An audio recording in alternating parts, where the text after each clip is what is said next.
we are back at again with another special travel video, and today I am here in Pangasinan to show you guys a tour of the 100 Island National Park. If you plan to visit all 7,000 plus islands here in the Philippines, why don't you start here in Pangasinan, where you can see more than 100 of them in this province. But before we jump into the adventure of visiting the 100 islands, let's check into our stay for this trip.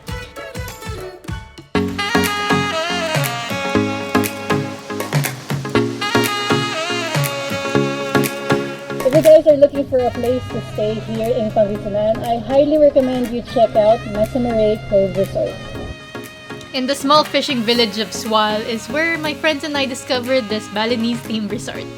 Here you have everything you need to relax and enjoy your vacation. From their fancy villas, lovely swimming pools, gorgeous beachfronts, and their unique way of recreating their Pangasinan dishes, such as my personal favorites: salted egg prawns, GI pakbet, fried patupat, and so much more.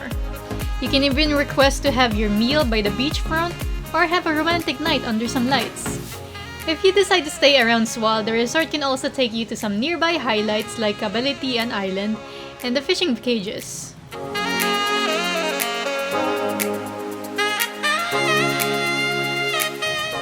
Here, they can also set your 100 Island tour as well.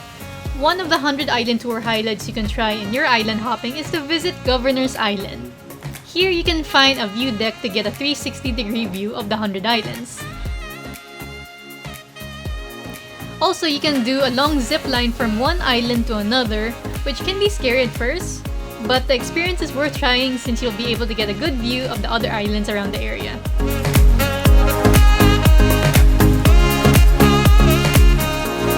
If you like the thrill of the zip line, there is another adrenaline adventure at Marcos Island. Here, you can do a short cliff dive towards a lovely underground cave.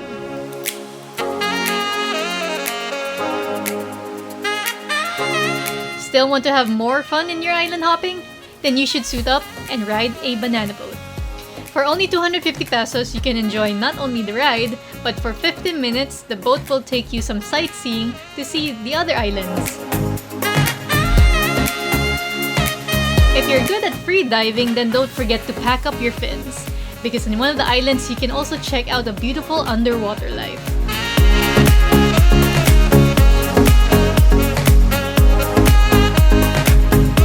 Another must-visit island in your island hopping is the Pilgrimage Island. There you will see a 56-foot statue of Christ the Savior. This island attracts many Catholics during Holy Week, because while exploring the island, you will see different statues for the Station of the Cross, which is a ritual path that commemorates Jesus Christ's last day on earth. And that, my friends, is just a small portion of what you can explore around the 100 islands. There are still so many you can explore that are yet to be discovered. Let me know in the comment section and tell me what else you can do in this national park. Alright guys, this ends my 100 Island tour video for today. Thank you guys for watching, and if you want to be updated in my next vlog venture, go ahead and subscribe to my YouTube channel, follow my Instagram account, and like my Facebook page. This is Serrano signing out, and I will see you in my next vlog venture. See you guys!